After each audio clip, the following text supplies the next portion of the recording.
Hi hello ನಮಸ್ಕಾರ ಚಾನಲ್ಗೆ ಸ್ವಾಗತ.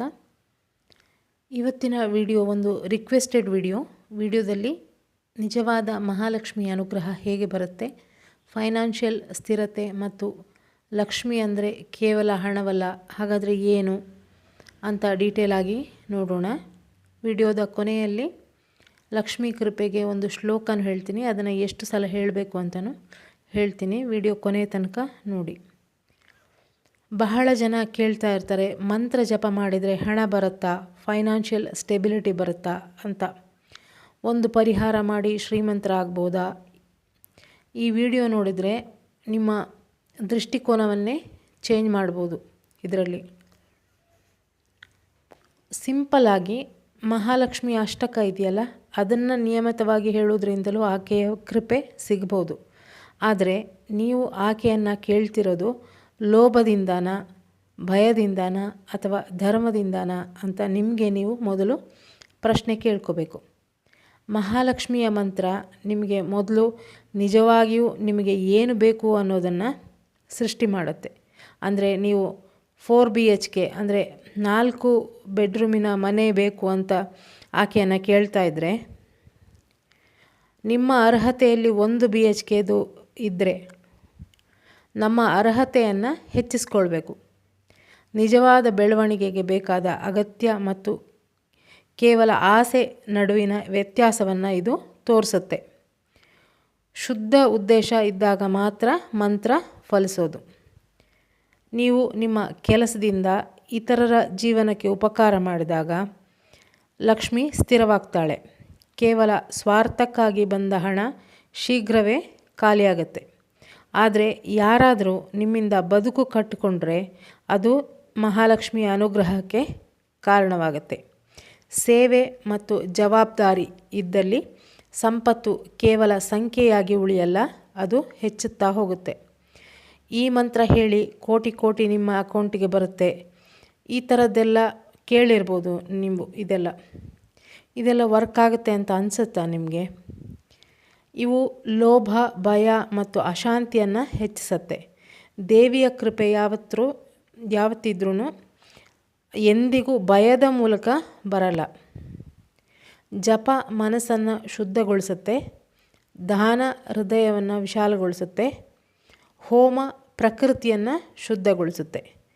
ಈ 3 ಸೇರಿದಾಗ ಕೋರಿಕೆ ಮಾತ್ರವಲ್ಲ, ವ್ಯಕ್ತಿತ್ವವು ರೂಪಾಂತರಗೊಳ್ಳುತ್ತೆ.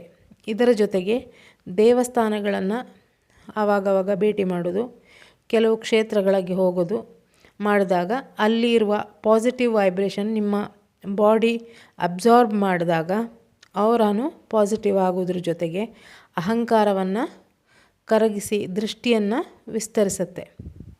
ಭಾಗ್ಯ ಮತ್ತು ಅನುಗ್ರಹ ಹಲವು ದಿಕ್ಕಿನಿಂದ ಹರಿದು ಬರಲು ಇದು ಸಹಾಯ ಮಾಡುತ್ತೆ. ಇನ್ನು ಹಾರ್ಟ್ ಚಕ್ರ ಶುದ್ಧವಾದರೆ ಕರುಣೆ ಮತ್ತು ತೃಪ್ತಿ ಬೆಳೆಯುತ್ತೆ. ಮಣಿಪುರ ಚಕ್ರ ಬಲವಾದರೆ ಧೈರ್ಯ ಮತ್ತು ಆತ್ಮವಿಶ್ವಾಸ ಬರುತ್ತೆ. ಅಸೂಯೆ ಹೃದಯ ಚಕ್ರವನ್ನು ನಿಧಾನವಾಗಿ ಮುಚ್ಚುತ್ತೆ. ಲೋಭ ತೃಪ್ತಿಯನ್ನು ಕಸಿದುಕೊಳ್ಳುತ್ತೆ. ಹಾರ್ಟ್ ಚಕ್ರ ಮುಚ್ಚಿದರೆ ಲಕ್ಷ್ಮೀ ಪ್ರವೇಶ ಆಗಲ್ಲ. ನಿಮ್ಮ ಲೈಫಿಗೆ ತೃಪ್ತಿ ಮತ್ತು ಗ್ರ್ಯಾಟಿಟ್ಯೂಡ್ ಅಂದರೆ ಕೃತಜ್ಞತೆ ಎಲ್ಲಿ ಇದೆಯೋ, ನಿಮ್ಮ ಲೈಫ್ನಲ್ಲಿ ತೃಪ್ತಿ ಮತ್ತು ಗ್ರ್ಯಾಟಿಟ್ಯೂಡ್ ಇದ್ದರೆ, ಅಂದರೆ ಕೃತಜ್ಞತೆ ಎಲ್ಲಿ ಇದೆಯೋ ಅಲ್ಲಿಗೆ ಆಕೆ ನೀವು ಕರೆದಿಲ್ಲ ಅಂತಂದ್ರೂ ಬರ್ತಾಳೆ. ಮಂತ್ರ ಜಪದಿಂದ ನಿಮ್ಮ ಸುತ್ತ ಶಕ್ತಿಯ ವಲಯ ಅಂದರೆ ಔರಾ ಅಥವಾ ಅಭಾಮಂಡಲ ಅಂತ ಹೇಳ್ತಾರಲ್ಲ, ಅದು ನಿರ್ಮಾಣವಾಗುತ್ತೆ. ಬೆಳಕಿನ ಗೋಡೆಯಂತೆ ಅದನ್ನು ಔರವನ್ನು ಕಲ್ಪಿಸ್ಕೊಳ್ಬೇಕು ನೀವು ಮೆಡಿಟೇಷನ್ ಕೂತಾಗ. ಮೆಡಿಟೇಷನ್ ಸಮಯದಲ್ಲಿ ಈ ಥರ ನೀವು ಇಮ್ಯಾಜಿನೇಷನ್ ಮಾಡ್ಕೊಳ್ಳೋದ್ರಿಂದ ಇದು ನಕಾರಾತ್ಮಕ ಶಕ್ತಿಗಳನ್ನು ದೂರ ಇಡುತ್ತೆ. ನಿರಂತರ ಪ್ರಾರ್ಥನೆಯಿಂದ ಜಪದಿಂದ ಔರ ಸ್ಟ್ರಾಂಗ್ ಆಗುತ್ತೆ. ಇದಕ್ಕೋಸ್ಕರನೇ ನಾನು ಎಲ್ಲರಿಗೂ, ತುಂಬ ಜನರಿಗೆ ನಾನು ಜಪನ ಸಜೆಸ್ಟ್ ಮಾಡೋದು ಇದೇ ಕಾರಣಕ್ಕೆ. ಜಪ ಮಾಡ್ತಾ ಮಾಡ್ತಾ ನಿಮ್ಮ ಔರಾ ಸ್ಟ್ರಾಂಗ್ ಆದರೆ ಯಾವ ನೆಗೆಟಿವಿಟಿ ಕೂಡ ನಿಮ್ಮನ್ನು ಟಚ್ ಮಾಡೋದಕ್ಕೆ ಆಗಲ್ಲ.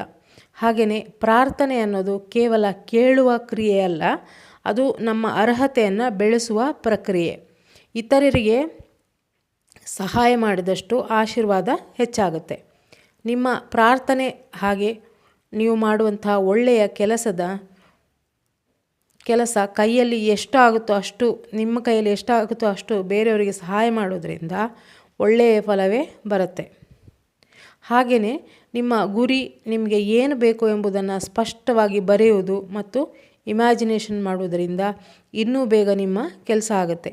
ಪ್ರಾರ್ಥನೆ ಮಾಡುವ ಸಮಯದಲ್ಲಿ ಕೇಳುವುದಕ್ಕಿಂತ ಹೆಚ್ಚು ನಿಮಗೆ ಏನು ಆಗಬೇಕು ಅದನ್ನು ಇಮ್ಯಾಜಿನ್ ಮಾಡ್ಕೊಳ್ಳೋದು, ಕ್ಲಿಯರಾಗಿ ಪಿಕ್ಚರ್ ಥರ ವಿಜುವಲೈಸ್ ಮಾಡೋದ್ರಿಂದನೂ ಅದು ಬೇಗ ವರ್ಕ್ ಆಗುತ್ತೆ. ಸರಸ್ವತಿ ಅಂದರೆ ಜ್ಞಾನ ಮತ್ತು ಬುದ್ಧಿ. ಈ ಜ್ಞಾನ ಇಲ್ಲದೆ ಬಂದ ಲಕ್ಷ್ಮಿ ಹೆಚ್ಚು ದಿನ ಉಳಿಯಲ್ವಂತೆ. ಲಕ್ಷ್ಮಿ ಬಂದ ಮೇಲೆ ಅದನ್ನು ಕಾಯ್ದುಕೊಳ್ಳೋದಕ್ಕೆ ದುರ್ಗಾ ಶಕ್ತಿ ಬೇಕು. ಸರಸ್ವತಿ, ಲಕ್ಷ್ಮಿ, ದುರ್ಗಾ ಈ 3 ಶಕ್ತಿಗಳ ಸಮತೋಲನವೇ ಸಂಪೂರ್ಣ ಜೀವನ. ಧ್ಯಾನ ಮತ್ತು ಜಪದ ಸಮಯದಲ್ಲಿ ನೀವು ಕೂತ್ಕೊಳ್ಳೋ ಜಾಗದಲ್ಲಿ ಒಳ್ಳೆ ಪರಿಮಳ, ಸುಗಂಧಭರಿತ ಅಗರಬತ್ತಿ ಅಥವಾ ಒಳ್ಳೆ ಆಲ್ಕೋಹಾಲ್ ಮಿಕ್ಸ್ ಇಲ್ಲದ ಸೆಂಟನ್ನು ಸ್ಪ್ರೇ ಮಾಡೋದ್ರಿಂದ ಒಳ್ಳೆ ವಾತಾವರಣ ಸೃಷ್ಟಿಯಾಗುವುದರ ಜೊತೆಗೆ ನಿಮ್ಮ ಮೆಡಿಟೇಷನ್ ಅಥವಾ ಜಪ ಡೀಪ್ ಆಗುತ್ತೆ ಮತ್ತು ಫಲಿಸುವುದು. ಅದು ಡೀಪ್ ಆದಾಗ ಅಂದರೆ ಮೆಡಿಟೇಷನ್ ಆಗಲಿ ಜಪದಲ್ಲಾಗಲಿ ನೀವು ಡೀಪ್ನೆಸ್ಸಿಗೆ ಹೋದರೆ ಅದು ಬೇಗ ಫಲಿಸುತ್ತೆ. ಇನ್ನೂ ಒಂದು ವಿಚಾರ, ಹೆಣ್ಣು ಮಕ್ಕಳ ಬಗ್ಗೆ ಒಳ್ಳೆ ಅಭಿಮಾನ, ಪ್ರೀತಿ, ವಿಶ್ವಾಸ ತೋರಿಸಿ ಅವರನ್ನು ಗೌರವಿಸಿ ಚೆನ್ನಾಗಿ ನೋಡಿಕೊಳ್ಳೋದ್ರಿಂದ ಅವರ ಮನೆಗಳಲ್ಲಿ ಯಾವತ್ತೂ ದಾರಿದ್ರ್ಯ ಬರಲ್ಲ. ಹಾಗೆಯೇ ಹಸ್ಬೆಂಡ್ ವೈಫ್ ಮಧ್ಯೆ ಒಬ್ಬರಿಗೊಬ್ಬರು ರೆಸ್ಪೆಕ್ಟು, ಪ್ರೀತಿ ಇರುವ ಕಡೆನೂ ಲಕ್ಷ್ಮಿ ಬರ್ತಾಳೆ, ಇರ್ತಾಳೆ. ಎಲ್ಲದಕ್ಕಿಂತ ಹೆಚ್ಚಾಗಿ ಮಾನವೀಯತೆಯಿಂದ ಎಲ್ಲರ ಜೊತೆ ನಡೆದುಕೊಳ್ಳೋರ ಹತ್ರ ಯಾವತ್ತೂ ದಾರಿದ್ರ್ಯ ಬರಲ್ಲ. ಎಲ್ಲ ಸ್ತ್ರೀಯರನ್ನು ಗೌರವಿಸುವ ಪುರುಷರಲ್ಲಿ, ಹಾಗೆಯೇ ಎಲ್ಲ ಪುರುಷರನ್ನು ಸ್ತ್ರೀಯರನ್ನು ಗೌರವಿಸುವ ಸ್ತ್ರೀಯರಿಗೆ ಯಾವತ್ತೂ ಸಂಪತ್ತಿನ ಕೊರತೆ ಬರಲ್ಲ. ವಿಷ್ಣು ಸಹಸ್ರನಾಮದಲ್ಲಿ ಒಂದು ಶ್ಲೋಕ ಬರುತ್ತೆ. ಶ್ರೀಧಃ ಶ್ರೀಶಃ ಶ್ರೀನಿವಾಸಃ ಶ್ರೀನಿಧಿಃ ಶ್ರೀವಿಭಾವನಃ ಶ್ರೀಧರಃ ಶ್ರೀಕರಃ ಶ್ರೇಯಃ ಶ್ರೀಮಾನ್ ಲೋಕತ್ರಯಾಶ್ರಯಃ ಅಂತ. ಈ ಶ್ಲೋಕವನ್ನು 21 ದಿನಕ್ಕೆ 21 ಬಾರಿ ಅಥವಾ 108 ಬಾರಿ ಹೇಳಿದರೆ ನಿಧಾನವಾಗಿ ಲಕ್ಷ್ಮಿಯ ಕೃಪೆ ಪ್ರಾಪ್ತಿಯಾಗುತ್ತೆ. ಹೇಗೆ ಪ್ರಾಪ್ತಿಯಾಗುತ್ತೆ ಅಂತಂದರೆ, ಶ್ರೀದ ಅಂದರೆ ಶ್ರೀದಹ ಅಂದರೆ ಲಕ್ಷ್ಮಿಯನ್ನು ಧರಿಸಿದವನು, ಶ್ರೀಶಃ ಅಂದರೆ ಲಕ್ಷ್ಮೀದೇವಿಗೆ ಸ್ವಾಮಿ, ಶ್ರೀನಿವಾಸಃ ಅಂದರೆ ಲಕ್ಷ್ಮೀದೇವಿಗೆ ಸದಾ ನೆಲೆ ಕೊಟ್ಟಿರುವಂತಹವನು, ಶ್ರೀನಿಧಿ ಎಲ್ಲ ಶುಭಗುಣಗಳ ಐಶ್ವರ್ಯಗಳನ್ನು ಹೊಂದಿರುವವನು, ಶ್ರೀವಿಭಾವನಃ ಅಂದರೆ ಭಕ್ತರ ಜೀವನದಲ್ಲಿ ಸತ್ಕರ್ಮ ಸೌಭಾಗ್ಯವನ್ನು ಬೆಳೆಸುವವನು, ಶ್ರೀಧರಃ ತನ್ನ ಹೃದಯದಲ್ಲಿ ಲಕ್ಷ್ಮಿಯನ್ನು ಧರಿಸಿದವನು, ಶ್ರೀಕರಃ ಸೌಭಾಗ್ಯವನ್ನು ಉಂಟು ಮಾಡುವವನು, ಶ್ರೇಯಃ ಮನುಷ್ಯರಿಗೆ ಶ್ರೇಯಸ್ಸನ್ನು ಕೊಡುವವನು, ಶ್ರೀಮಾನ್ ಅಂದರೆ ಲಕ್ಷ್ಮೀ ದೇವಿಯೊಂದಿಗೆ ವ್ಯಕ್ತವಾದವನು, ಲೋಕತ್ರಯಾಶ್ರಯ 3 ಲೋಕಗಳಿಗೂ ಆಧಾರವಾಗಿರುವ ಸ್ವಾಮಿ ಅಂತ. ಅಂದರೆ ಇಲ್ಲಿ ಇದು ವಿಷ್ಣು ಸಹಸ್ರನಾಮದಲ್ಲಿ ಬರುವ ಶ್ಲೋಕ ಆದ್ರೂ ಇದರಲ್ಲಿ ಲಕ್ಷ್ಮಿಯ ಉಲ್ಲೇಖ ಇದೆ. ಶ್ರೀ ಅಂದರೆ ಲಕ್ಷ್ಮಿ ಅಂತ ಅರ್ಥ. ಸೊ ಇದನ್ನು ಹೇಳೋದ್ರಿಂದ ನೀವು ಲಕ್ಷ್ಮಿಯನ್ನು ಜಪಿಸಿದಂಗಾಗುತ್ತೆ, ವಿಷ್ಣುವನ್ನು ಹೇಳಿದಂಗೂ, ವಿಷ್ಣುವ ನಾಮ ಹೇಳಿದಂಗೂ ಆಗುತ್ತೆ. ಇದನ್ನು ನೀವು 21 ಸಲ ಅಥವಾ 108 ಸಲ ಹೇಳ್ಕೋಬೋದು. ಅದು ಬೆಳಿಗ್ಗೆ ಆದರೂ ಆಗ್ಬೋದು, ಸಾಯಂಕಾಲ ಆದರೂ ಆಗ್ಬೋದು. ಇಲ್ಲಿ ಲಕ್ಷ್ಮೀ ಸಹಿತ ವಿಷ್ಣುವಿನ ನಾಮ ಬರೋದ್ರಿಂದ ಇದರಿಂದ ಅಬಂಡೆನ್ಸ್ ಅಟ್ರ್ಯಾಕ್ಟ್ ಮಾಡೋದಕ್ಕೆ ಹೆಲ್ಪ್ ಆಗುತ್ತೆ. ಆದರೆ ಒಳ್ಳೆ ನಂಬಿಕೆ ವಿಶ್ವಾಸದಿಂದ ಮಾಡಬೇಕು. ಈ ಥರ ಮಾಡಿದಾಗ ಲೈಫಲ್ಲಿ ಚೇಂಜಸ್ ಬಂದೇ ಬರುತ್ತೆ. ಮಾಡಿ ನೋಡಿ ಇದನ್ನು.